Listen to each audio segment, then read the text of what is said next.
Okay, Trinity Wanderer. Time to talk about some... How's it going, Adam? What are you doing? Oh, hey, Oscar. I just got a donation with a topic request. So basically it's... Well, explanation later. Really? Funny you should mention that because I was actually planning the same topic. Let me guess. Collab? Any objections, Adam?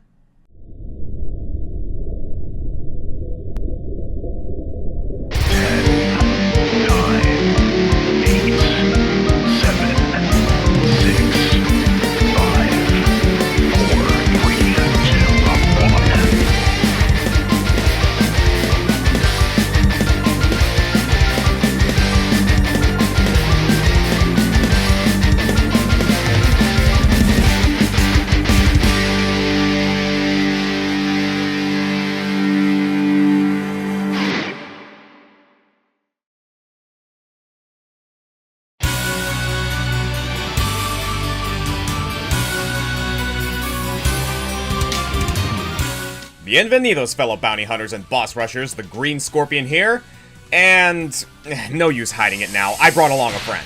What's up, everybody? It's the Quarter Guy. Good to be back on the channel for the first time since, what, top 14 Castlevania Judgment characters? That was our last major project together, yeah, but today's a big topic and I needed some backup. Since the dawn of video games, or at least since video games could scroll, a simple, silent premise has hung over them. When in doubt, go right. For some reason, it's always right.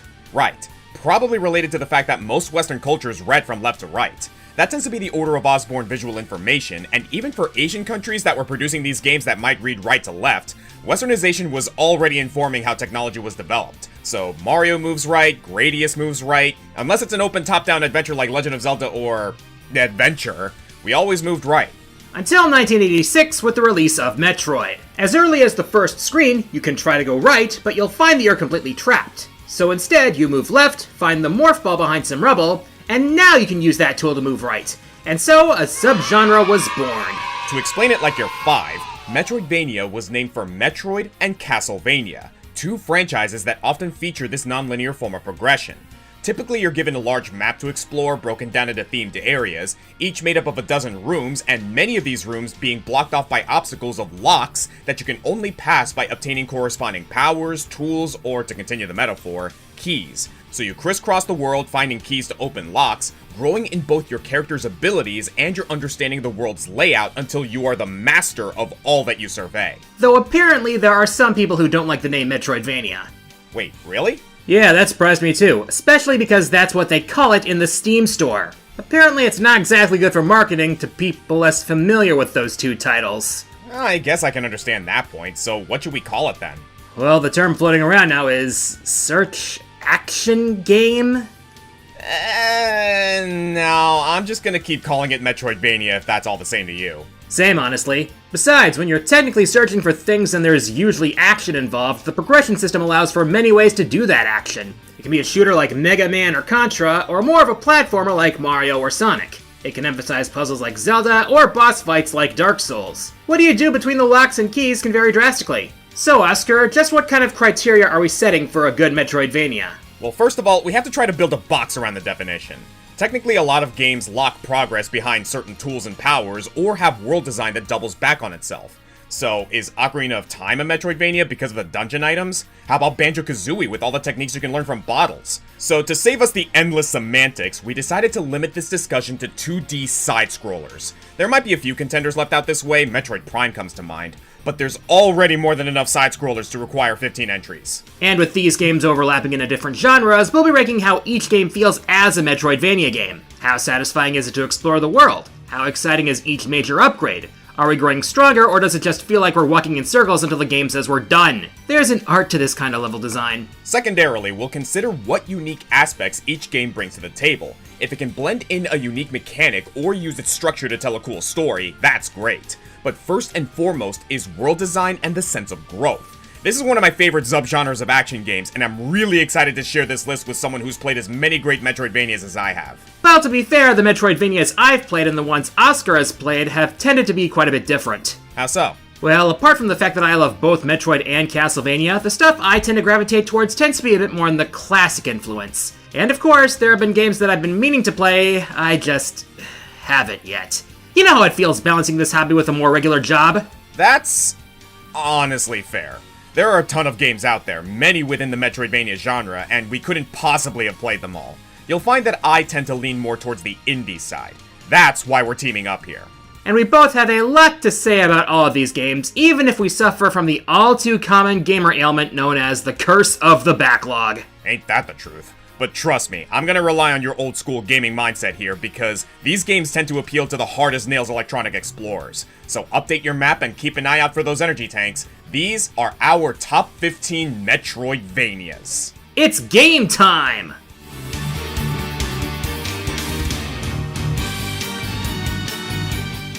When compiling this list, we each brought our own gaming experiences to the table, and obviously Quarter Guy and I haven't played all the same games. There's a few games on here that I love that Quarter Guy's never even tried, and vice versa.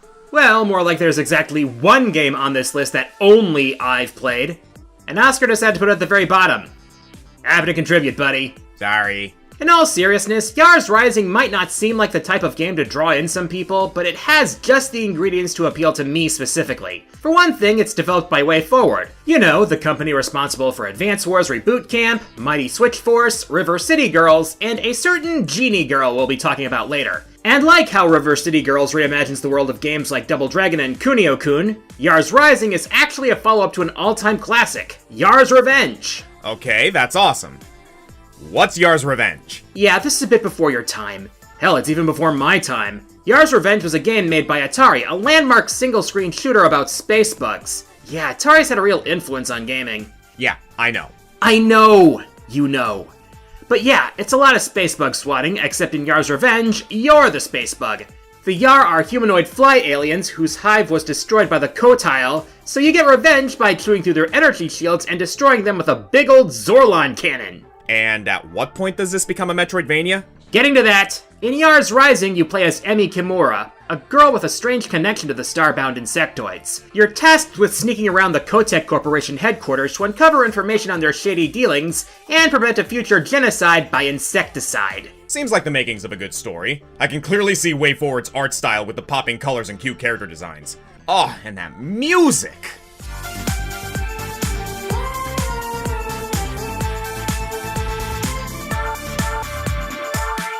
More voice acting than you'd expect too. As you might have guessed from the premise, a lot of this plays out like a stealth game, which won't be everyone's speed. A lot of ducking under lasers and hiding in alcoves since the guards are too stupid to turn their heads 30 degrees, but there's plenty of action too. And the whole thing is a love letter to the classic Atari catalog. When you hack a terminal, for instance, you're treated to a minigame of, sure enough, Yars Revenge. Okay, that's pretty cool.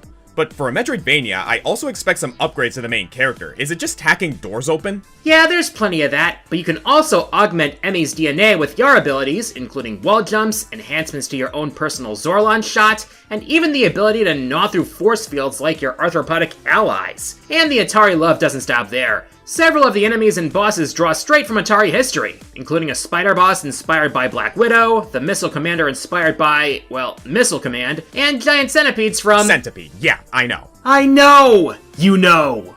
But let's see you get this one. At one point you run into the evil company CEO named Philip Ong. And what game do they draw from his boss fight? Pong. P-Ong. Wow, that's awful. The pun, I mean. The game sounds pretty cool. Maybe a little low for this list, in fact. Well, for all my gushing, I agreed to put it at 15th for a reason. While the map is very good at showing you where you've been and where you can't go yet, it can make the exploration feel a little... brain dead.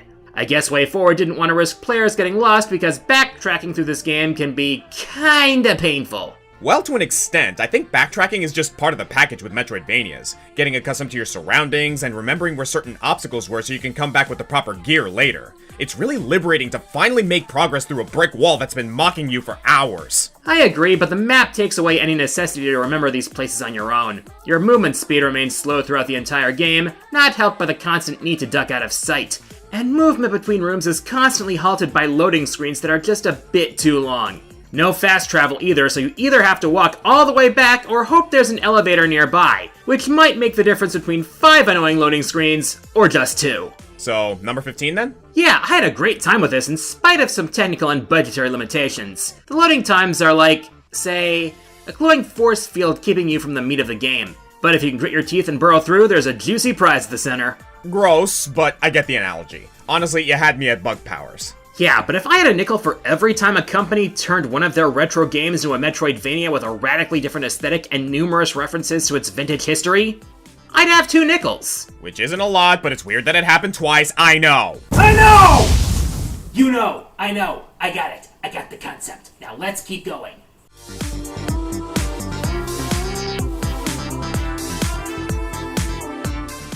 I don't want to give the impression that any of these games are lacking for not making it into the top 10. All of these games are great in our eyes, thus the need for a top 15.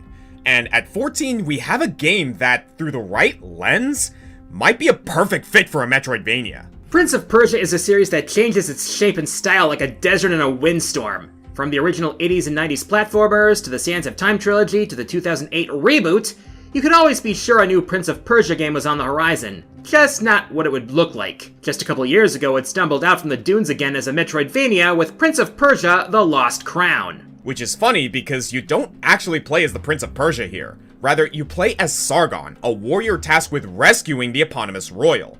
Kinda misleading. Who names a game after the guy who gets kidnapped? Isn't your favorite series The Legend of Zelda?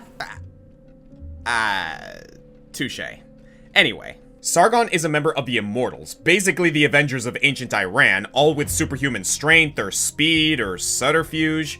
One of them even specializes with a bow. I have an army. Yeah, well, we have freaking Orod. Look at this guy. Dude's got a double-sided anchor glaive. Unfortunately, the rescue mission takes the team to Mount Koth, which is experiencing a maelstrom of temporal phenomena. In simpler terms, time is messed up. Sargon ends up separated from most of his group and must traverse the crazy labyrinth with nothing but his 2 swords and a dream. They do a lot of cool stuff with this time paradox concept. Side quests include characters who are locked or reversed in time, and you get a bunch of powers that revolve around time and space, including the ability to flash back to a location from 2 seconds ago, or grapple to poles with the literal fabric of time.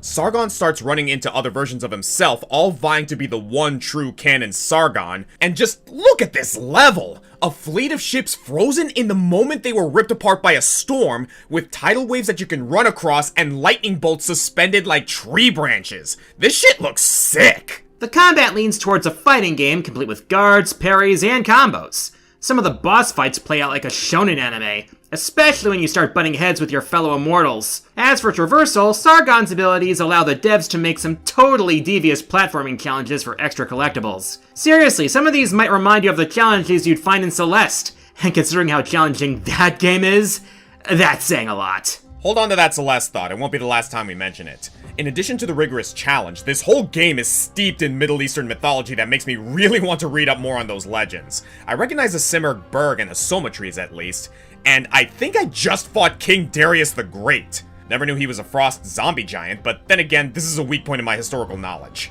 Hard to believe a W like this is coming from modern Ubisoft of all companies. So again, why so low? Well, I could see this being the perfect game for some. It definitely checks a lot of boxes for me at least. And maybe in a few years I'll decide if this is really as good as the hype suggests. But a few things make me a bit cynical here. Like, maybe this game is a bit too big for its own good. The map is absolutely massive, and I think a more curated experience could have served it better. And despite some neat ideas in the story, I never really got emotionally invested in these characters. Maybe because of the limited character portraits and the pulled back camera making interactions seem impersonal and distant. And one of the immortals just completely disappears from the story unless you bought the DLC. It's not expensive DLC, only $5, but I did get put off when I first saw this big DLC map. And while I love these platforming challenges, the devs seem to have more ideas for tricky tasks than they did rewards. Getting a health upgrade or an equipable medallion or a slot for an equipable medallion feels great. Getting a skin that doesn't even look good?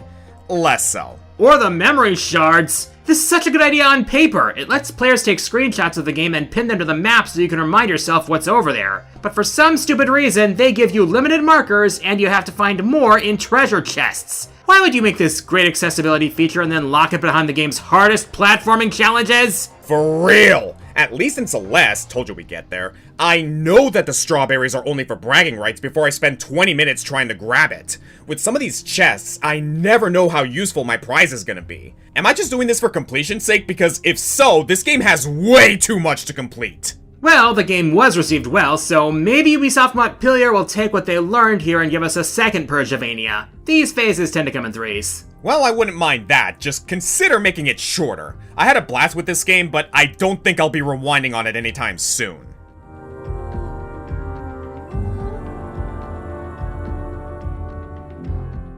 Numbers 15 and 14 are the newest games on our list, so who knows, maybe with time we'll consider them classics in the genre. But for number 13, we've got something much older and much more influential.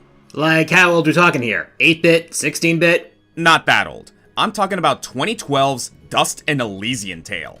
Oh yeah, that is a Metroidvania, isn't it? I mean, it's got the hallmarks. You get new abilities over time that open new traversal capabilities, you can backtrack with those capabilities to find all sorts of hidden goodies, and the maps are made up of interconnected rectangles. I see what you mean by influential. Dust was one of the indie games supported by Microsoft and sold on Xbox Live, making it one of the earliest high-profile indie games. And it was these kinds of indies that took an interest in Metroidvanias at a time when neither Nintendo nor Konami were really making them anymore. At the time, Dust was widely praised for its story. We follow an amnesiac swordsman named Dust, a talking sword named Ara, and its protector, the sassy familiar Fidget, on an adventure to end a war that's been ravaging the land. Along the way, we slowly uncover the mystery of Dust's identity. The second act ends with a wild reveal that really shocked me 13 years ago, but nowadays what I most fondly remember is the banter between our three leads. Lucian Dodge, Kinlan Tran, and Edward Bosco all give deep and versatile performances. The whole cast does, honestly. Fidget, is something wrong? She's been silenced, Dust. While in this state, she would be unable to cast her projectiles. Fortunately, the effect is only temporary and will fade over time.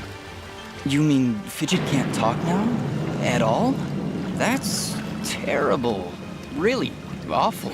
Not sure how I'll get by. There's a ton of great moments in this game, many coming from this game's copious side quests. This was something that the handheld Castlevania games were already doing, more on that later, but Dust's storytelling makes us care a lot more about these characters, whether we're racing to get water for a dying parent, or putting poison ivy in someone's laundry to teach them a lesson about accountability. The best part is you get experience points from doing these quests, so sometimes you'll finish a somber conversation and immediately explode into light as part of the level up animation. This is how I feel after getting out of an awkward meet and greet, too. Side quests aren't the only big additions to the genre, though. Considering the brunt of this project was done by just one guy who wanted to be an animator, the combat has no right being this smooth. This is one of the earliest Vanias I can recall having a parry system, and with a little practice, you'll be pinwheeling through the air and juggling entire hordes of enemies. Not the deepest combat, mind you. Even on harder difficulties, many of the challenges are solved with the same general strategy. But for what you were working with, Dean Dodrill, you're some kind of miracle worker. Not to mention quite the lover of other video games. Many other indies of the time show up as little collectible characters you can find, like the kid from Bastion or Meat Boy from Super Meat Boy. Funny to see some less remembered games here too, like The Maw and The Dishwasher. Oh, and there's a secret you get by crouching by a cliff and waiting for a tornado to pick you up, referencing Simon's Quest. I should be mad, but I'm not. And this line. As for your reward, I will pay you a bonus for the first new material you sell me. Ah, he'll buy them at a high price. Well, yes. Yes, I will. So hit us with it, Oscar. What's wrong with this game to rank it so low? Well, again, it's just a very competitive category. If I'm being honest, I think we've improved upon the systems Dodrill set up here. And at times, I feel like I can see where the Microsoft money ran out, particularly Fidget's projectiles that you can throw into combos. All awesome, by the way. At first you get these light bullets that you can scatter around, after defeating Fuse you can switch out those bullets for fireballs, and after beating Lady Tethys you get Chain Lightning, and then after banishing the Baron's Ghost you unlock... nothing. Yeah, kinda thought that we were gonna get something cool with each boss here, but okay. I can understand that, though I think you now understand how hard it is to work on solo projects like this, right? Dude, I have a whole team I'm working with for Isekai Showdown, and we'd be blessed if it even comes anywhere close to Dust's quality. It's got a beautiful look, a heartfelt story, and air combos that make my brain go brrrr. I just happen to like a lot of other Vanias. Fair enough. I guess that's enough to close this entry. Oh hey, I leveled up! Oh god, my eyes!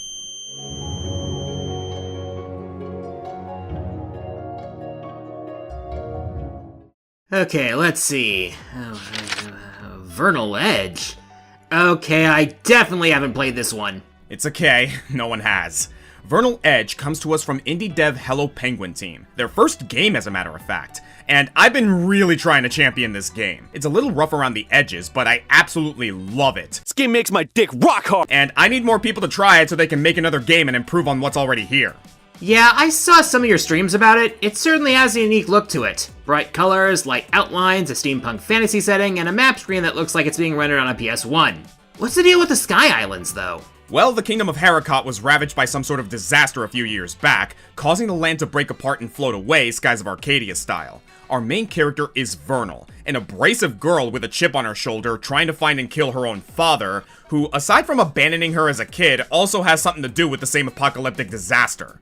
She's joined by Chervil, her dad's former robot assistant who's trying to figure out why his memory was wiped. These two really balance each other out in cutscenes, and makes for a great driving force while you're trying to find your way around. Wait, trying? Okay, just how hard are we talking here? Yeah, if there's one barrier of entry for this game, it's that it really doesn't tell you where you need to go. I was getting seriously lost on my first playthrough. The level design flows really well, but often there's no indicator that you even need a certain power-up to proceed, let alone where it is. So you just have to keep searching and researching every corner of the world until something clicks and you make progress. And since this game isn't super popular yet, even looking online is only going to help you so much. Not a lot of walkthroughs posted for this one yet. And yeah, that can be frustrating, but it also allows you to enjoy some of the things that this game has going for it. There's a plethora of hidden content, from secret bosses to entire islands that don't really need to be explored to beat the game, and you'll likely discover some of them while just cruising around.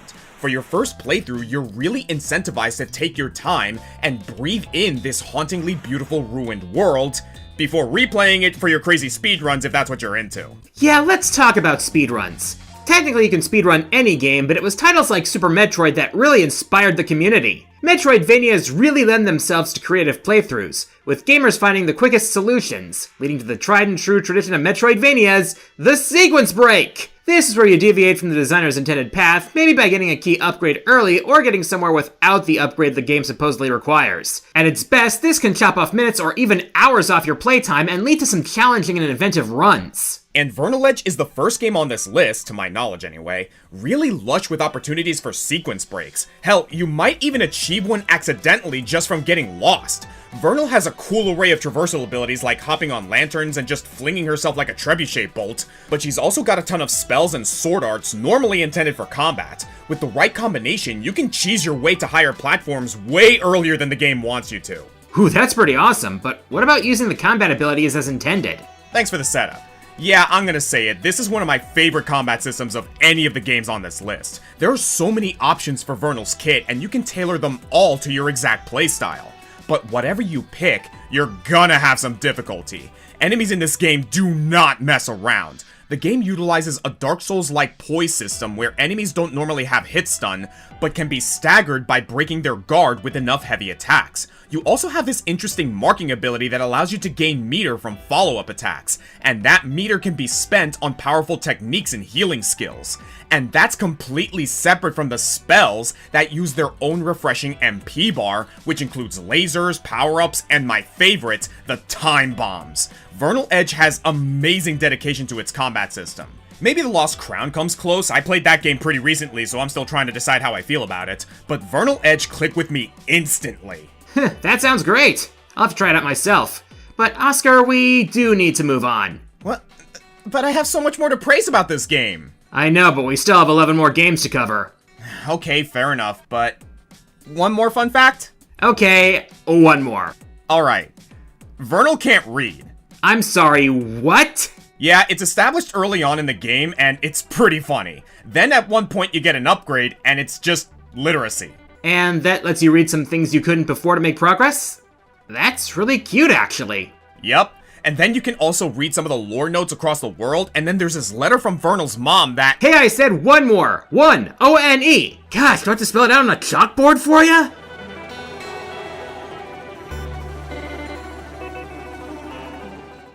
"2015 was a big year for the genre. While games like Dust were already proving the interest of indies to continue the Metroidvania tradition, this year saw 3 games really refine what the Indievania could be. Environmental Station Alpha, which unfortunately didn't make our list today, Ori and the Blind Forest, which, we'll put a pin in that for later, and a little title called Axiom Verge, made almost entirely by Thomas Happ. That's right, we got another single creator project shaking up the whole industry. When we say Axiom Verge is inspired by Metroid, we don't mean Super Metroid or Metroid Fusion. We mean blocky, gooey Metroid 1. In fact, it sort of plays like an alternate reality version of where that series could have gone after the first game. You're isolated on an alien world with all those H.R. Geiger-looking designs, getting lost and checking every meaty square of the walls hoping to find some boost to your health or ammunition. But as much as it's clearly a throwback, Axiom Verge also shakes up some of the usual Metroid conventions, particularly in its power-ups. Instead of blasting through the floor with bombs, you get a big laser drill. Instead of a double jump, you get a short horizontal teleport to pass through walls. Instead of the morph ball to roll into cramped spaces, you get a drone you can send in separate from your main character. And instead of freezing enemies with an ice beam, you get the glitch gun that can defragment anything it hits, with each enemy type having their own unique reaction to it. Oh, and there's just a ton of optional guns, with dozens of ways to blast apart the mechanical monstrosities standing in for bosses. But maybe the craziest thing of all that Thomas Happ did was make a sequel 6 years later that's so alike and yet so different from the first game. Instead of the pulsating space stations of the first game, we get this beautiful naturalistic environment with verdant green forests and crystal blue waters. The music is often mellow and serene, and while Trace from the first game is a lone survivor fighting for his life, our new protagonist Indra does a lot of talking to other people. In fact, she's a billionaire CEO. Yeah, not exactly the most relatable protagonist. No, and honestly, she can be pretty standoffish at the beginning of the game, but it's all set up for some great character beats. Indra is on a search for her long-lost daughter, taking her to an Antarctic research base that's been pulled into an alternate dimension. Her money is not gonna help here, and unlike Trace, there's a lot less guns lying around. In comparison, Axiom Verge 2 encourages you to avoid combat most of the time, especially early on. You have an ice pick for some close quarters combat and a boomerang for weaker ranged attacks, but your greatest asset is Indra's hacking abilities. Similar to the glitches in the first game, every enemy can now be remotely hacked and, depending on your resources at the time, each foe gives you a slew of options on how to affect them. Some can be immediately self-destructed, others can be slowed down, turned docile, made into allies, or more specific effects like turning their bullets into healing items. It makes for a slower, more methodical playthrough, with power-ups now working more like skill points so you can improve the attributes you care about most. And it's so satisfying to come back to some of the behemoths you had to hide from earlier and ripping them a new exhaust port. So really, we'd recommend both of these games. They really complement each other with two drastically different experiences, sharing a few mechanics and a devotion to high-quality NES-style gameplay. But if you twisted my arm, I'd have to give it to Axiom Verge 2. The story and gameplay both go through twists and turns that we don't want to spoil here, with the kind of esoteric transhumanist storytelling that will send you right to YouTube for an Axiom Verge 2 explained video. Who knew Antarctica had so much to offer? No penguins, though. I thought I'd see at least one penguin.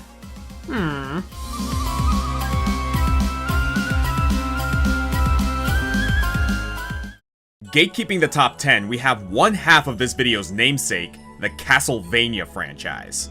Whoa, already? Yeah, I'm surprised too. There's just too many recent indie games improving on the formula. But we might not have had that formula without our favorite family of vampire hunters. It didn't start that way, of course. Before 1997, Castlevania was a linear affair, guiding your vindictive Van Helsing through a series of monster-filled levels. But Symphony of the Night gave us our first Castlevania to emphasize exploration. Well, technically, Simon's Quest was the first, and Rondo of Blood had the splitting paths and hidden maidens to save. Well, okay, but Symphony of the Night was on another level, granting us access to Dracula's sprawling castle and asking us to figure out our own way through it. But that wasn't the only departure for the series. Here we play as Alucard, Dracula's son last seen in Castlevania 3, and our first non-Belmont main character. Well, again, technically Bloodlines was the first since both Eric and John were only Belmont adjacent, so... Fine. Our first non-whip-wielding main character. And this warrior magus with 300 years of experience makes a great vessel to give the player a massively expanded moveset. He'll have to earn a lot of that moveset back, mind you. Shortly after Alucard arrives, he gets most of his abilities stolen by death, forcing you back to level 1. Funny, This trope usually gets associated with Samus, but Symphony of the Night is the first to take your powers away so blatantly. And speaking of level 1, Symphony added RPG elements to the formula. Yep, unlike Samus who was dependent on finding specific suit upgrades, Alucard gains experience points from each kill, growing his stats throughout the game in addition to the specifically placed power-ups needed to traverse the castle. This can potentially confuse a game's progression, making level grinding just as viable as searching for the tools you're supposed to use to win, but games like this and Dust and Elysian Tale hit a good balance. There's just so much cool stuff you can do with Alucard here. Different weapons and equipment combos that reveal new attacks, spells activated with Street Fighter-esque input strings, summon familiars to help you out in battle, and a variety of transformations to help you get around. Naturally, the Bat and the Mist forms are useful for traversal, but don't sleep on the Wolf. It's great for clearing through hallways quickly while backtracking and allows for some cool sequence breaks. And you're going to be seeing those transformations a lot if you go for the true ending, which involves a second upside-down castle that's admittedly a bit of a pain to get around. It's worth it, though, to experience one of the best stories in the franchise, exploring Alucard's relationship with his parents and both his and Dracula's conflicting motivations over the loss of the same loved one. And you get some truly legendary dubbing. Now is the time to put aside your weak human side and join me in remaking this world! Dracula, in the name of my mother, I will defeat you again! It's bad. Very bad. But I'm so glad it exists. Symphony of the Night put the Vania in Metroidvania, and it's only fitting that it should take the number 10 spot. Though there's just as much of a case to be made for one of its contemporaries. Alright, I'll bite. Elaborate. Well, Symphony is amazing, and it laid the groundwork for Metroidvanias as a whole, which includes the Castlevania games on handheld consoles. Games like Harmony of Dissonance, Portrait of Ruin, Order of Ecclesia, and my personal pick, Aria of Sorrow. Okay, yeah, I can't deny that things have improved since the PS1, so go off, King. Aria of Sorrow is set in the not-too-distant future, hitting us with the surprising revelation that Dracula has already been defeated. For good. The last time.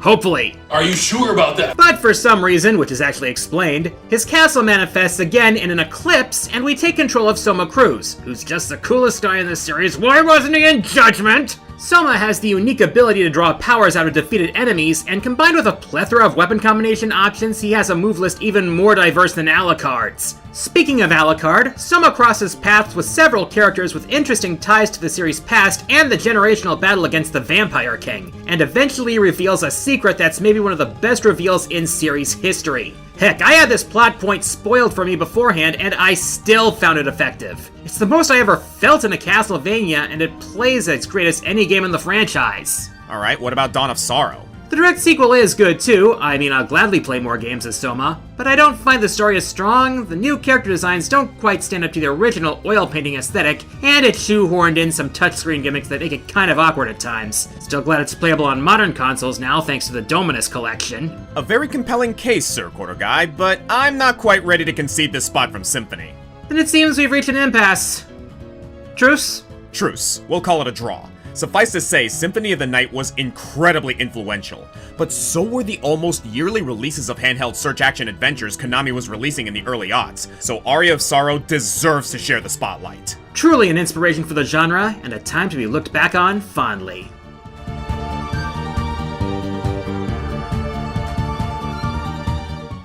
Okay, we already credited a bunch of games as being influential to the genre, so, can we solidify that timeline a bit? Sure thing. So, in 1986, the original Metroid established this non-linear style of gameplay. Then, in 1994, Super Metroid gave it a major boost in quality, becoming a true classic and jump-starting the speedrunning community in the process. Does that mean Super Metroid's gonna be on the list later? We'll get to that later. Then, in 1997, Symphony of the Night proved that this kind of gameplay wasn't exclusive to the Metroid series, and recalibrated the genre for a new fanbase outside of Nintendo consoles. Then, by 2012, we have indie games like Dust taking the style into their own hands. And another boom of Metroidvanias in 2015 with Ori and Axiom Verge that's pretty much still going today. But between Symphony and Dust, there's one more missing link critical to understanding this movement. An unassuming title about as independent can be, developed during that era of consistent Castlevania bangers.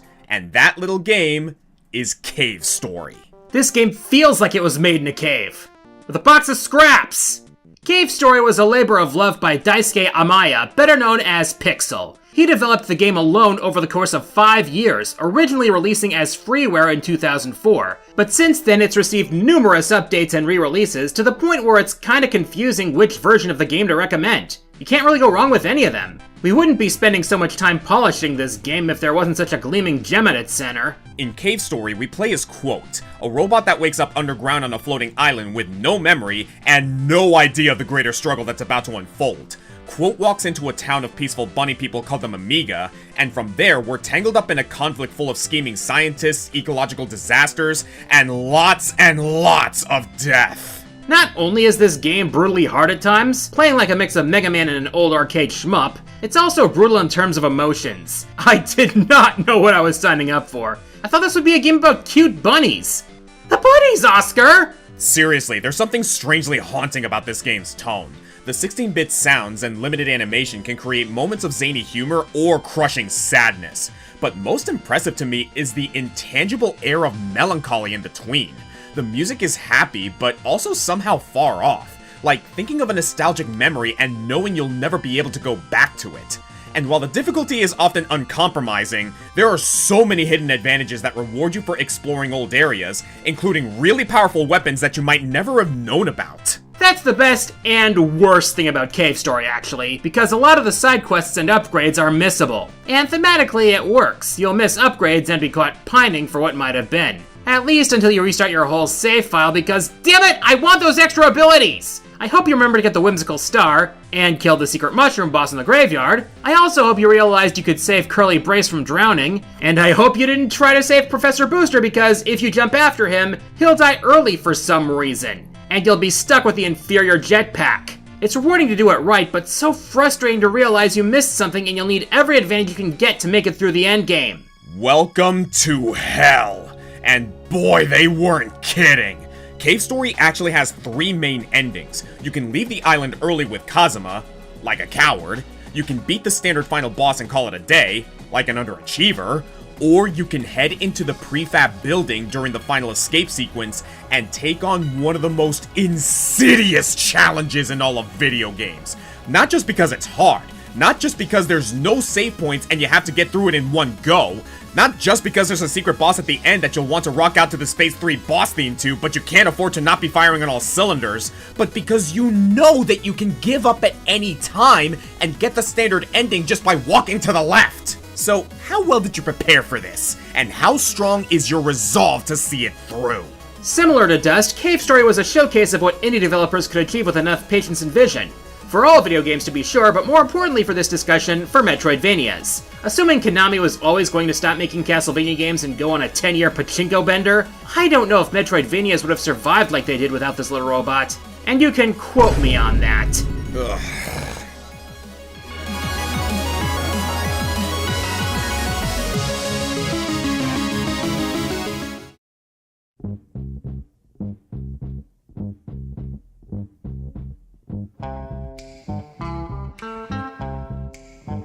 I got sunshine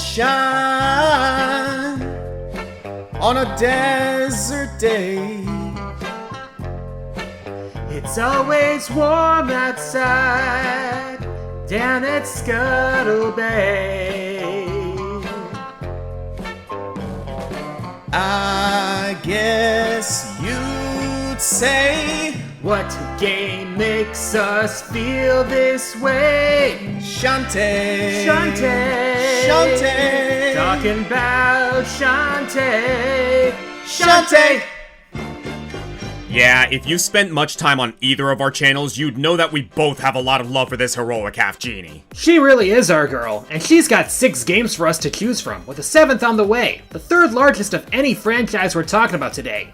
Even the worst ones are good, and the best are exemplary, but only one can take the title. And it didn't take long for us to form a consensus. Not only is Shantae and the Pirate's Curse arguably the best game in the series, it's certainly the best when it comes to Metroidvania gameplay. And a lot of that comes down to this game's main gimmick, the pirate treasures. After losing her genie powers at the end of the previous adventure, Shantae can no longer rely on her transformation dances. I recently talked about these forms, and it's a little sad to see them go. These animal forms were a very effective way of opening up new areas, with the slight downside that you had to come to a standstill whenever you needed to activate one. Instead, Shantae is teamed up with her usual nemesis, the nefarious pirate Risky Boots, and slowly uncovers a series of tools that not only expand her moveset, but link seamlessly into one another. You start with the pistol, which is maybe the least interesting of the bunch, but before long you get the boots for charging, the cutlass for pogoing off spikes and cutting through enemies mid-charge, the cannon which lets you jump multiple times in the air and combos right into the parachuting pirate hat.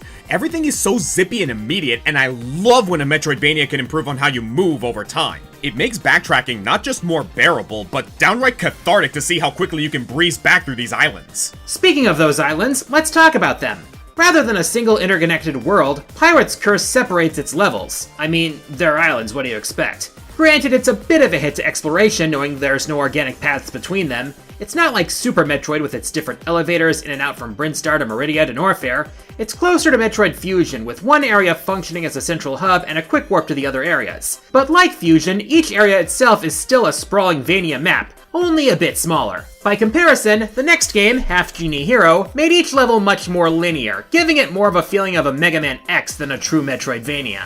And with how much you're revisiting each island, it does all start to feel like one big world. Interwoven with the main quest are tons of side quests concerning the many faces of Sequin Land, and it can be hard to tell what plot lines will and won't be necessary to finish the adventure. Everything happens pretty naturally, and it really feels like all of these characters are up to their own adventures. It makes the world feel truly alive. I mentioned this in my top 50 favorite games, but it's so novel to have a Metroidvania series with such a large cast of recurring characters. And it's fun to see everyone have their own B and C plots that pay off in big ways by the end of the adventure. So let's see what shenanigans these guys are up to. Bolo's trying to prove he's a hero independent of Shantae, but keeps falling back into her and Risky's adventure in unexpected but helpful ways. Sky is trying to appease her parents by proving she can hold down a boyfriend, only for her man to get turned to stone by a mummy's curse. And Ratty Tops? Oh, this ought to be good. Ratty Tops is being all catty after low-key betraying Shantae in the last game.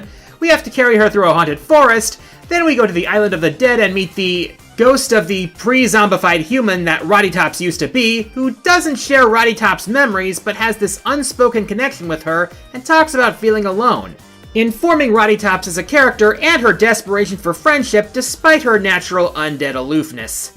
That's both really wholesome and incredibly sad. WayForward are the masters of charm, but Pirate's Curse also has the most heart of the Shantae series in my opinion. It's no wonder we love it so much. Also, not to brag, but I used to work for WayForward, and I did development work on this game. No joke, I'm credited as additional programming and I did some of the UI elements for the game. So yeah, Shantae really is my girl. And I'm not letting her go, damn it!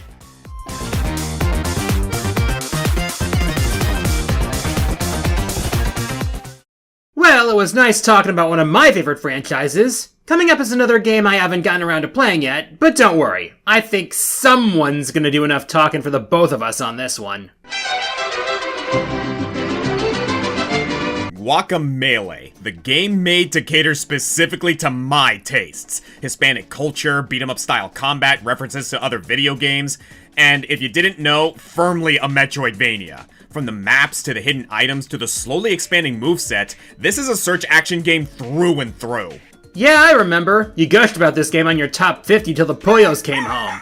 Heck, I played the first one too and I really enjoyed it. But I also remember you hadn't finished playing the sequel yet. So now that you've played both, let's play both even. Does the sequel reach your lofty standards from the first outing? Well, I got 3 gripes with the sequel to address. Numero uno, the first game's villain had a better rogues gallery of henchmen.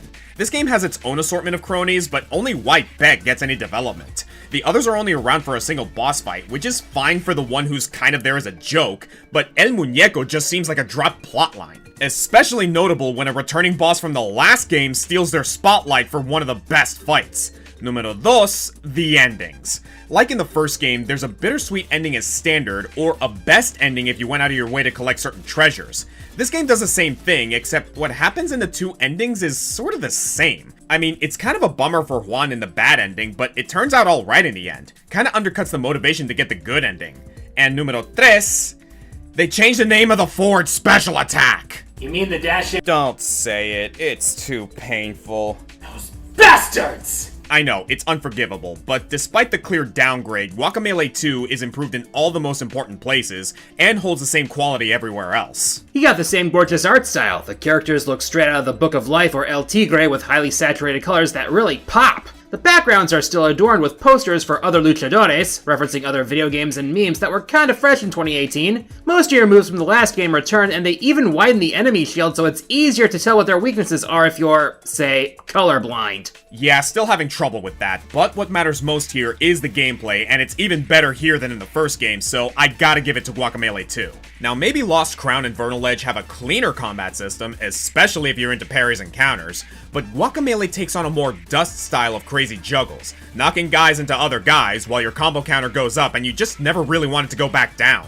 It's like a 90s fighting game with slot machine lights slapped onto it, pumping serotonin straight into my veins. And the chicken, Dios mío, the chicken! Pollo Power was already a thing in the first game, a funny take on the Morph Ball letting you turn into a little rooster. But now the rooster has its own moveset, and you'll get mob fights in tight spaces where you're dependent on that moveset. And that's okay, because you're a little clucking comet drilling through these enemy shields. And it's not just the combat either. We also got that good Metroidy traversal. It starts with learning simple directional attacks to break through color-coded walls, but in the late game you get the ancient lucha powers of sprinting up walls and rocketing horizontally through the air. Yeah, I get that wrestling is staged as hell, but man does it feel good to pull off, allowing for platforming challenges alongside the combat challenges. Honestly, both of these games are amazing, and you should really play them in order to see how the team built off the ideas of the first, but it's clear that the old champion's losing his belt to the challenger. Still, I wouldn't want to be without both of these games. It's such a fun take on Mexican culture. Even though Drinkbox Games is a Canadian dev, the idea actually came in a pitch meeting by Mexican-born Augusto Quijano, a studio artist who became the game's director. This fictional world, referred to as the Mexiverse in the sequel, is a hyperbolized surreality steeped in Mexican tradition, history, and, yeah, stereotypes, but dripping with nothing but pride, love, and queso. So to Quijano and the rest of the team behind two of my favorite games of all time, let me just say this. Puede ser que yo no sea mexicano, pero como jugador hondureño amante de la cultura latinoamericana, puedo sentir toda la pasión en cada detalle de este juego. Gracias por esta maravillosa experiencia. Yeah, I can't really follow that. This game looks cool though. I like how the power-ups come from Chuzo statues. Classic.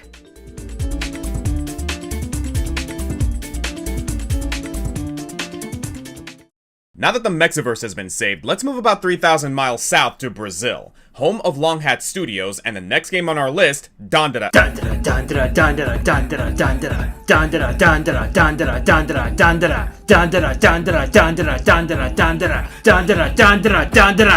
Wow, you're really excited about this one, huh? This? Nah, I barely heard about this one before we started this project. Mainly I just like the name. The joke kinda writes itself. Fair enough.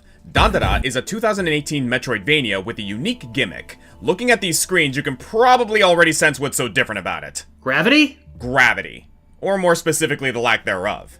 DnDearest takes place in a dreamlike world without any true sense of up or down. This makes the simple act of walking from A to B impossible. Luckily, a powdery substance only known as salt brings some form of stability. As DnDearest, a warrior who was awakened from stasis by the salt to save the world from an oppressive regime, you can leap from and cling to any surface that's covered in salt. This is weird to say the least. While your map is always oriented a certain way, the camera angle often reorients with you, so it's easy to get lost if not completely motion sick. It's gonna take some getting used to, and I won't blame anyone who just couldn't get into it. Especially because this game is hard. Enemies don't seem to care that you're struggling to get your bearings, and death works on Dark Souls rules, where you drop your experience points when you die and only have one chance to collect them back from your previous corpse. This self-looting system was already being popularized in Metroidvanias like Salt and Sanctuary, no relation, and can get extremely frustrating. This certainly isn't a game for casuals. If you can stick with it though, you will improve. My advice is to just stay calm. Use the runbacks to get a better sense of the lay of the land, except that you're going to lose valuable salt sometimes, but it's all just part of the learning curve. Once you get the hang of it, you'll see that enemies do move at a slower pace than most similar games. Jumping has a pretty smart lock-on to it that always snaps you to the right surface, so you won't so much be missing your mark as just mistiming your jump to avoid environmental hazards. Especially once they start introducing platforms that rotate or travel across rails powered by your own inertia. Bouncing around while being gunned down, you're gonna start feeling salty yourself, but it's so cool. And if you're a nerd like me, you can enjoy all the allusions to Brazilian culture. Dandara herself is based on Dandara dos Palmares, a freed Afro-Brazilian slave who fought for her people's freedom in the 16th century. For a while, I wondered if this story was meant to be an abstract retelling of the colonization of Brazil, but I think it's broader than that, with allusions also being made to more recent time periods. In the Village of Artists, you get help from several creators, including Tarsila, based on Tarsila do Amaral, who painted Avaporu and has similar proportions here. Or Tomás Kaufmann, this game's composer. The first boss, Augustus, wears a hat reminiscent of modern Brazilian police. The message that stands out to me here is the natural opposition between art and totalitarianism, with the latter trying to control the former and the world itself creating this actual spirit of rebellion in response. That checks out to me. It would explain how oppressive the difficulty feels, but it's so nicely contrasted by the ambience of the more natural areas. This game went under the radar for some people, or over the radar depending on your point of view, but hopefully a few more people will give it a try after seeing this video. And again, a simple message to anyone at Long Hat who might be watching. Puede ser que yo no soy brasileño, pero como jugador... Oscar? ¿Qué? It's Brazil. The native language there is Portuguese, not Spanish. Oh, right. E posso não ser brasileiro, mas como jogador hondureño que ama a cultura latino-americana, consigo sentir a paixão de vocês em cada detalhe deste jogo. Obrigado por essa experiência maravilhosa. Wow, impressive. Are you trilingual? No, but my dad is. He spent a lot of time in Brazil, and I had to get a little guidance for that one, so take it with a grain of salt. Wow! That was an accident, I swear. Press X to doubt.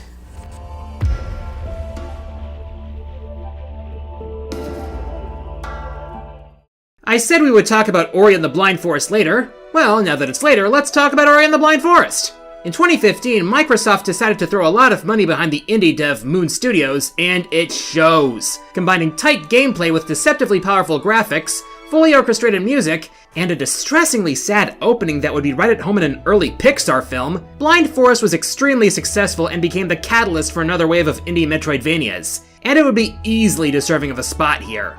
That is, if it weren't followed up 5 years later by a sequel that's superior in just about every way. Ori and the Will-o'-the-Wisps.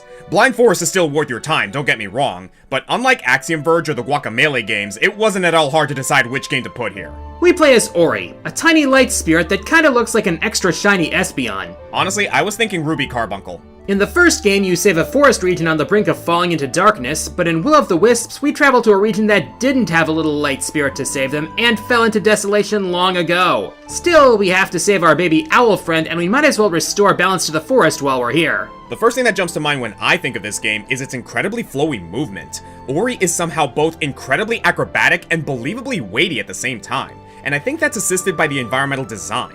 Branches bend ever so slightly as you scramble up them, logs creak, and grass compresses. It makes you feel like you're really in the space. And while at first you'll have trouble getting over big obstacles, after a few power-ups, Ori is a petite little torpedo with multiple forms of mid-air propulsion. Most of the moves from Blind Forest return, most importantly the bash, which allows you to spring off enemies and projectiles while sending them in the opposite direction. You might see a wave of bullets flying toward you, I see my way up. Will-o'-the-Wisps further augments Ori with a grapple to pull down hooks and flying bugs, and a burrowing skill straight out of Sonic Colors. The developers know this movement is good too, because they filled the world with little spirit trials that challenge you to race a ghost player and get the most out of your abilities. Where Ori 2 especially improves things is the combat department. The first game gave Ori a spirit orb companion that fired short-range magic missiles, and it worked well enough, but wasn't exactly engaging combat. You just dodged around while mashing the attack button. There also weren't any real bosses, instead we got these escape sequences. And don't get me wrong, these escapes were great. The flooding Jinso tree is like the highlight of the game, taking advantage of that incredible movement. But I got the sense that Moon Studios just hadn't really figured out how to do bosses in time. Well, they sure as hell figured it out now. Ori now has a selection of light weapons with multiple ranged and melee options available to purchase. This gives you more agency over combat, and you'll need them for some truly ludicrous bosses like this giant spider over here. And the escape sequences are still around too, so you can have your cake and eat it. Admittedly, the one thing keeping this at number 5 is the lack of a meaningful story. Things certainly happen, with the same heart-tugging approach to character drama as the first game, but with this vague struggle of light and dark, there's not much for the brain to chew on compared to the last 4 games on this list. But gameplay is king here, and this game wears that crown proudly. This isn't a series for narrative themes, it's all about the vibes. Hearing the swelling music, getting the sense of scale from a giant sleeping grizzly bear, running for your life from an avalanche, there's still plenty to inspire your awe. On a top 10, number 5 might seem average, but in this incredibly competitive category, being in the top 5 is an honor. One Ori absolutely deserves.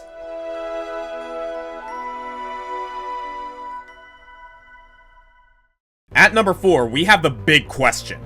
Which Metroid game do we think is the best Metroidvania? For a series so close to both of our hearts, this was not easy to narrow down. Well, we said we'd stick to 2D outings, so the Prime games are out of the picture. Same with Other M.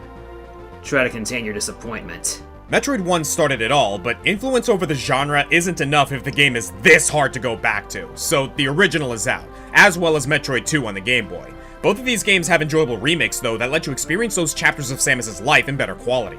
The next oldest is Super Metroid, which is arguably even more influential than the original, and the oldest I'd say to completely hold up. If crazy sequence breaks are your thing, it's one of the best games of all time. And Fusion may have its detractors for its more directed approach, but it's a well-curated experience, and I for one like taking a stronger narrative to the series when it's properly executed. With the 4 definitive versions of these games, it's a pretty tight race. Or it would have been before 2021, but that one title we'd been anticipating for the better part of a decade finally arrived, and speed boosted its way to the front of the pack. Ladies and gentlemen, Metroid Dread. Being a Metroid fan requires saint-like patience. You hope and pray for another remake or sequel, and maybe after years of anticipation, you finally get a trailer. Dread was this myth, a hypothetical 5th side-scrolling adventure. Maybe it was being developed for the DS, maybe the 3DS, it was even foreshadowed in a scan log from Metroid Prime 3 back in 2009. But after 11 years, we all assumed it was quietly cancelled. Other M came and went, Federation Force came and went, Samus Returns showed promise that maybe a truly new Metroid game could be in the works, but when that trailer dropped for Dread, it was like an actual alien sighting. And what's even crazier? It fully lived up to its hype! And I could see someone saying Super or Zero Mission or even Fusion is better. Probably not Samus Returns, since much of Dread is built off of what that game established. Once again, Samus can run, fire her cannon, plant her feet to aim in 360 degrees, and swing her cannon arm for a melee counter. That feels good every time. Her power-ups don't stray too far from the usual Variasuit fare, but they really don't need to. Morph Ball, Grapple Beam, Spider Magnet, Screw Attack. Your Ice Beam comes in the form of missiles like in Fusion and Prime 3, and later there's new and improved Storm Missiles, the Flash Shift that feels like it was inspired by Axiom Verge, and a handy Pulse Raider for finding those hidden blocks so we don't embarrass ourselves in live streams. It's like a best of Metroid power-ups. Oh, and there's also a cloaking device, which is good for when Bionicle GLaDOS shows up. Hoo boy, the Emmys. I like them personally. As an unbeatable stalker enemy, they might be all around less impactful than the SAX from Fusion. They were really hyped up in the game's marketing, so it's kinda surprising that you kill the last one, and you still have a fourth of the game left to go. But they're off-putting in their own right. Only one segment with them was truly frustrating for me, and it's mainly because there's water and you don't have the gravity suit yet. But I like how anytime you're caught, there's just this barely technically possible chance to parry the killing blow. Just goes to show that effective horror games don't remove your agency. They just severely limit it. And while your mileage may vary based on preference, Dread has some of the best level layouts as far as silently guiding the player. Despite the many elevators and teleporters, you'll find you're not getting lost nearly as often as previous games, and you probably won't even notice why. This map has a way of closing off behind you and controlling your exploitable area to make sure you get the weapons you need and learn how to use them properly. Hallways are discovered at just the right time to funnel you back in the right direction. The game doesn't insult your intelligence with waypoints, but somehow it's easier than ever to get back on track because the game is so good at subliminally communicating directions. And while it's no Super Metroid, you can still totally break this game's golden path if you know what you're doing. The Speed Boost and Shine Spark are back with all the physics-defying shenanigans they entail. Once you get better at the game's systems, you can easily get upgrades early and completely upend the order of operations. It's always fun to disobey the developer's vision, but as it turns out, the devs anticipate and even encourage this style of play. You can see it with the unique interactions that exist for items that you supposedly shouldn't have yet, like how you can quick kill Kraid with the morph bombs, which you can only get this early via sequence break. Someone had to program this. Clearly the devs knew that you could get the bombs this early. The skill floor isn't very high, but the skill ceiling is stratospheric. Just look at all these speed puzzles littered throughout the world, challenging you to perfectly time your slides and jumps, sometimes building speed through multiple rooms just to grab an energy tank. I think it's approachable enough for most people willing to put in the time to learn, but it feels tailor-made for the niche fans who have kept this series alive for 40 years. And let's talk about that 40-year legacy. By the time this video comes out, Dread will no longer be the most recent Metroid game to come out, thank God. But it is, as of writing, the last game in the classic Metroid timeline. And if this remains the last we ever see of this style of Samus, it's the perfect way to go. The story mostly stays out of your way, but through the smallest interactions, we play off everything Samus has done thus far. The defeat of Mother Brain, the extermination of the Metroids, the adoption of the last Metroid, becoming part Metroid through DNA splicing. I went over this in my top 10 heroes, but I love the detail that Metroids, created by the Chozo, were named for the Chozo word meaning Ultimate Warrior. And by the end of this game, Samus being effectively the last Metroid, has become that Ultimate Warrior, righting the wrongs of the Chozo people and answering for everything wrong in the galaxy. You even get these unlockable art pieces for completion and time clears, depicting each definitive game in the timeline. Zero Mission, Samus Returns, Super, oh hey, even Other M. And you know, making fun of that game's storytelling is like being a dead space dragon at this point. Theoretically, I'm not against a more vulnerable rendition of the bounty hunter, but it was so nice to see Dread's simple, stoic, confident depiction of Samus. This game feels almost like an apology letter for how she acted in Other M, and she's so cool now it's frankly stupid. We certainly hope there are plenty more missions in Miss Erin's future, but for now, this is a great way to send her off. Canonically anyway. I'm stoked to play more Prime 4. And to Yoshio Sakamoto and the rest of Mercury Stream's developers, let me just say... maybe I should do this in Japanese. Kilu ulu turata, ana maril sanul pura, aymar hem galom. Oh. Or Chozo. Sure, that was actually really cool. Well, there's only a few phrases we can translate, so technically I guess I'm fluent. It does sort of sound like you're threatening them, though. Oh shit.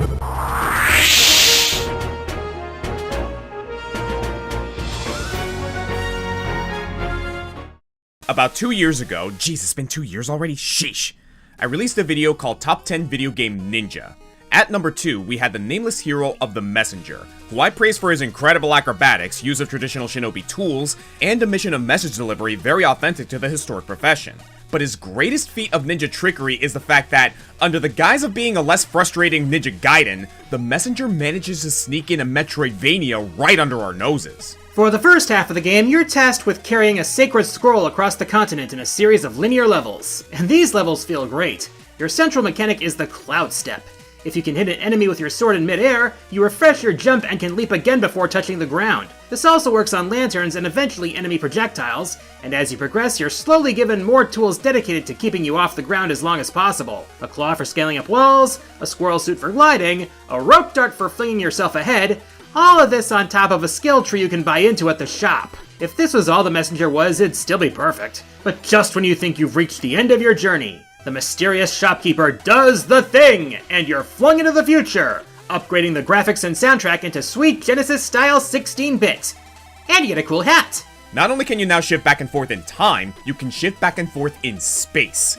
All the past levels are now fully explorable with branching paths, plus some new ones. There's new items to gather that you'll need to reach new areas, like the candle for seeing in the dark or the tabby that lets you run on water. Many of the previously seen characters now have quests for you, and you realize that all the levels up to this point were actually training you to traverse this world in a more interesting way, forward, backward, sideward, and skyward.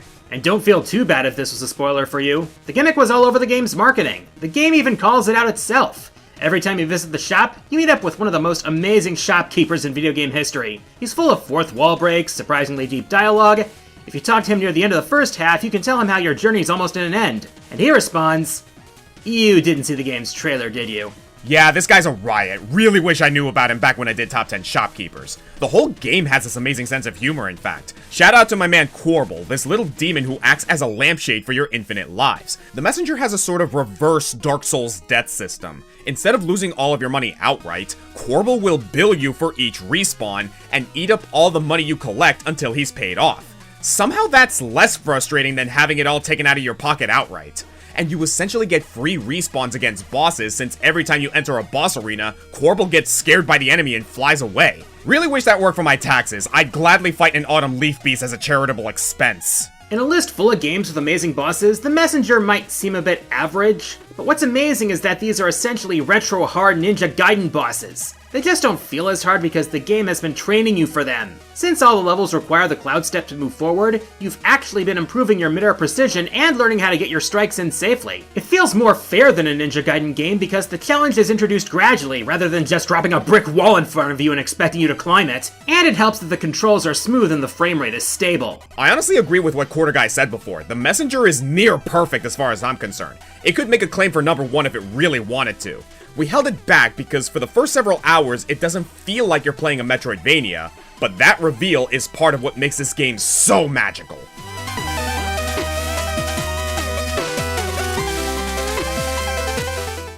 Oh boy, this might be your hottest take on the whole list. Forgive me, Father, for I hath been biased.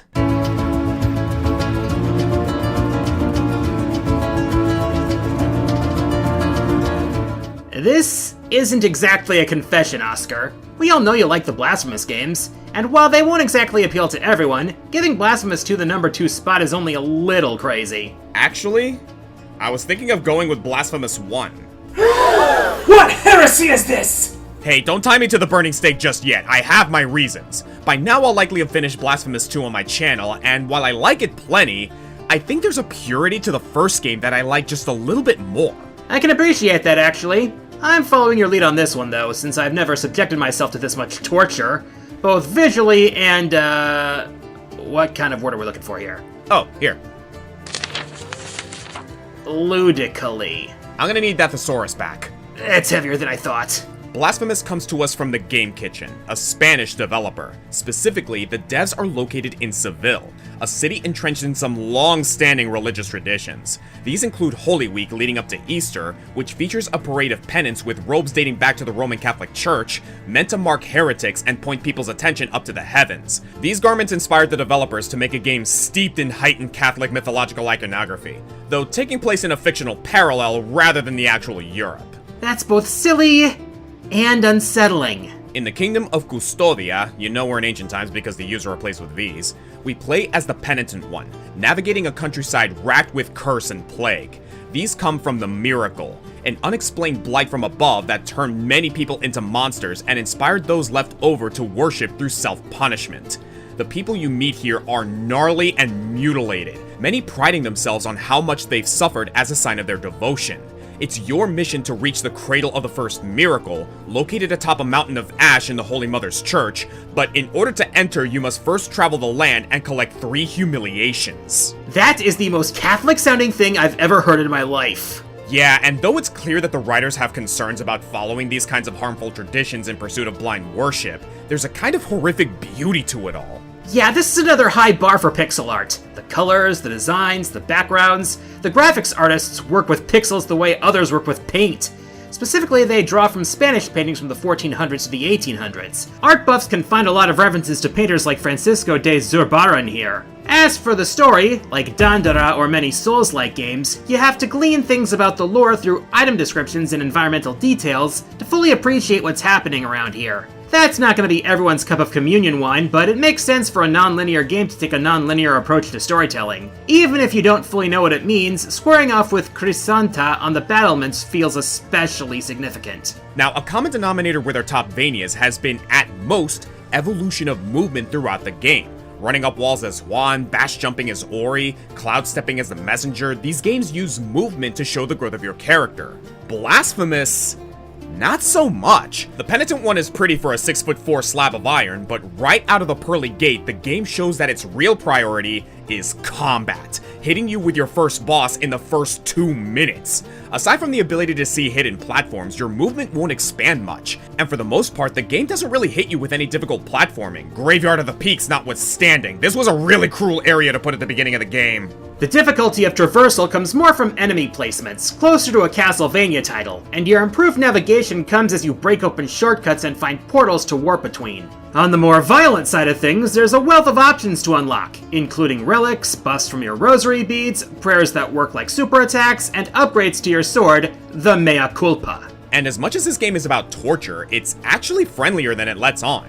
Don't get me wrong, it's not gonna hold your hand. You're gonna struggle through the first few areas, but most players find that it eases up in the middle once they found their footing, only to toughen up once again for the endgame. The easier of the two endings is simple enough to achieve just through searching around, but it's a major bummer. If you want to get the good ending, you might need to consult some holy texts on the internet, but you'll get to explore more of the world and meet more insane characters. I really like tying multiple endings in a Metroidvania to how much they've walked off the beaten path. We've come a long way since Dracula's Upside Down Castle. You want to thank the developers in Spanish again? Nah, we already hit the rule of threes on that bit. True, I might have ranked Dawn of Sorrow or Metroid Dread a little higher, but I think we can forgive you for this somewhat sacrilegious opinion. I mean, we could find some sort of recompense, but you seem to enjoy punishment. Guilty as charged. And with that, we have one more Hail Mary to get to the finish, so let's see what our number one Metroidvania is. But before we move on... Oh yeah, you always have honorable mentions before your number one spot, huh? What, and you don't? Look, I don't exactly need help making my videos longer. Anyway, let's do this.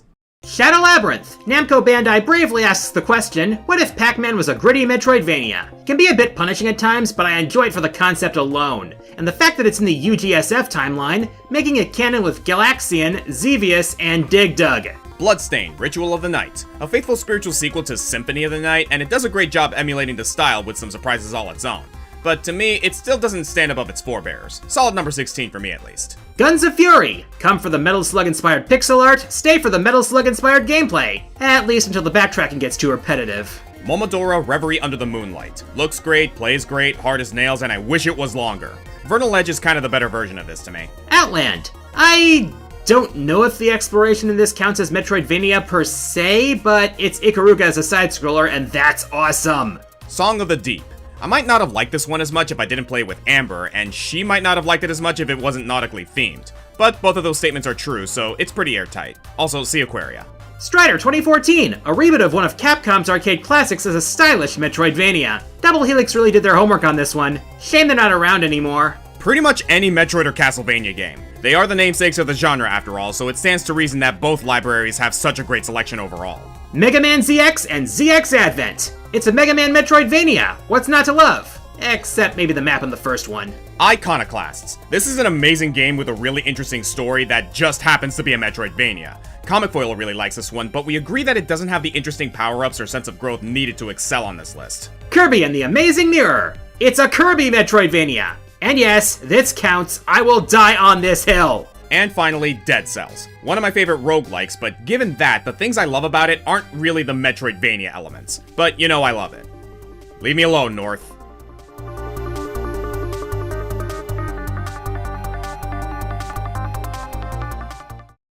(2019) Silksong was announced February 14th, 2019.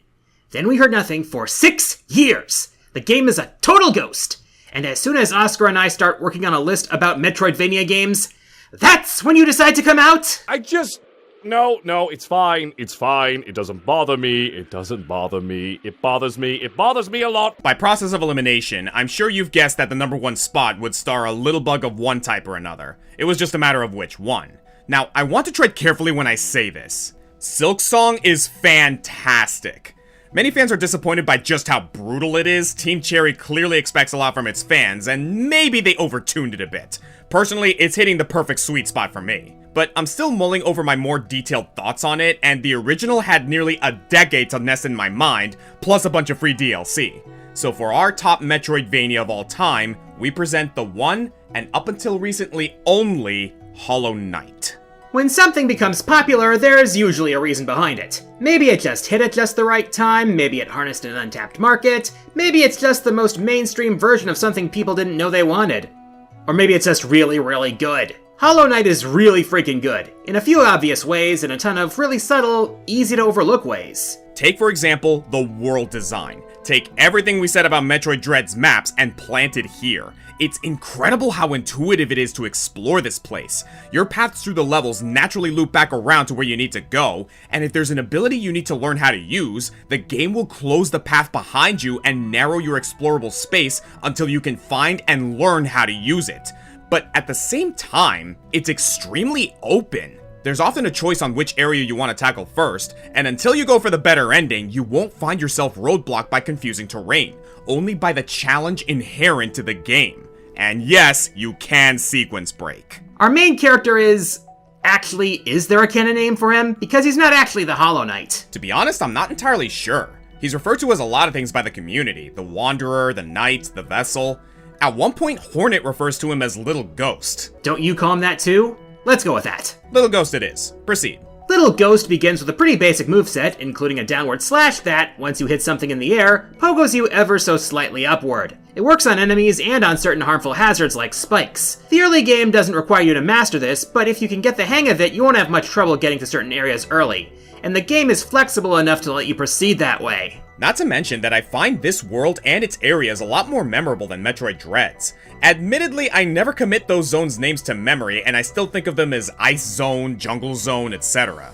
But Green Path, Howling Cliffs, Fungal Wastes, Crystal Peak, Deep Nest, all these areas feel distinct from each other and memorable in the larger gaming landscape thanks to this game's vibrant yet dismal color palette.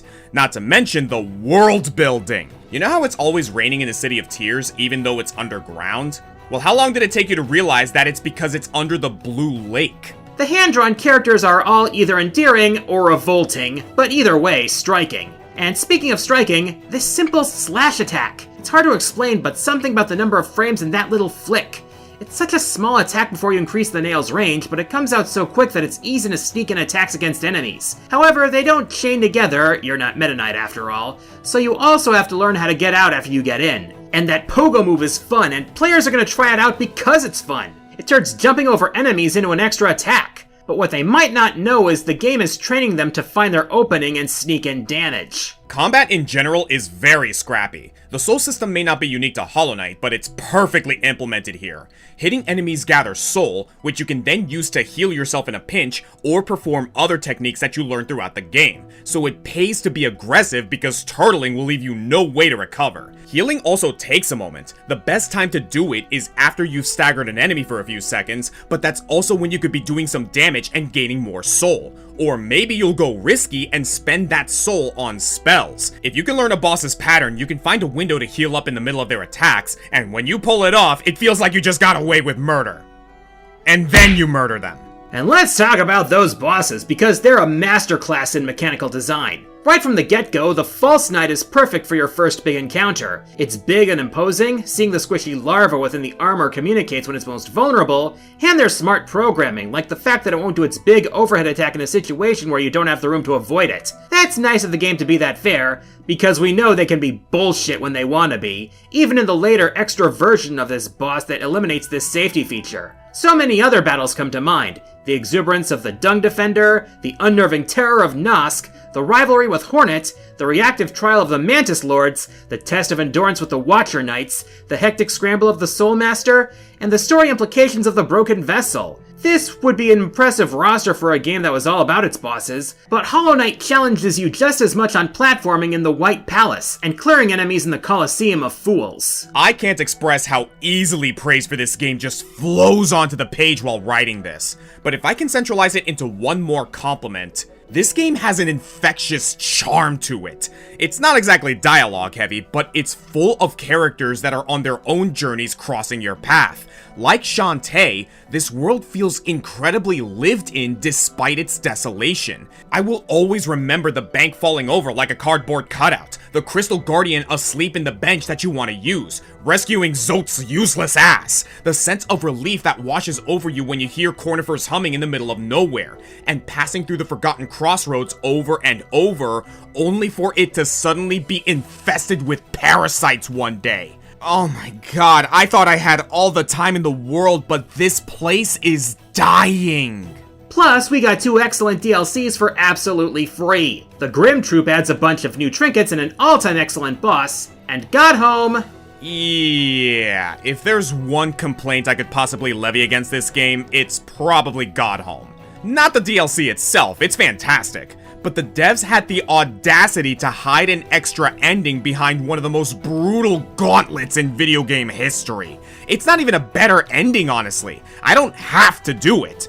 But I want to because I love this game so goddamn much! This game makes my dick rock hard! Hollow Knight is a singularity of everything we've praised on this list. It has the sense of beautiful isolation from Axiom Verge 2, yet the sense of converging stories from Aria of Sorrow, the rewarding difficulty of Dandara, the deep lore of Blasphemous, the evolving movement options of the Messenger, the boss fight moments of Lost Crown, and like Yar's Rising, it's about bugs. Okay, that last one was pretty good, I'll give you that one. I'm the Green Scorpion. And I'm the Quarter Guy. And the fact that Silksong could be so anticipated in its lead-up and be so divisive in its release is testament to how impactful the first Hollow Knight is. With their commitment to quality, Team Cherry made a game that pulled in audiences. Players who normally would never attempt this level of difficulty stretched their limits to explore these depths. Hollow Knight became a game bigger than its expected community, like a butterfly bursting from the chrysalis of its Souls-like subgenre. And in our humble opinion, it's the best Metroidvania of all time. But if you disagree, comment below, come discourse with us on Blue Sky, search us out and take action, we'd love to know what you think. Thanks for having me, Oscar! And thank you for stopping by, old friend. Seriously, really awesome to be working with you again. And you gave me a few good recommendations to add to my backlog. But for now, I think we're both ready for a rest. Want to sign us out? Sure thing. See you next mission.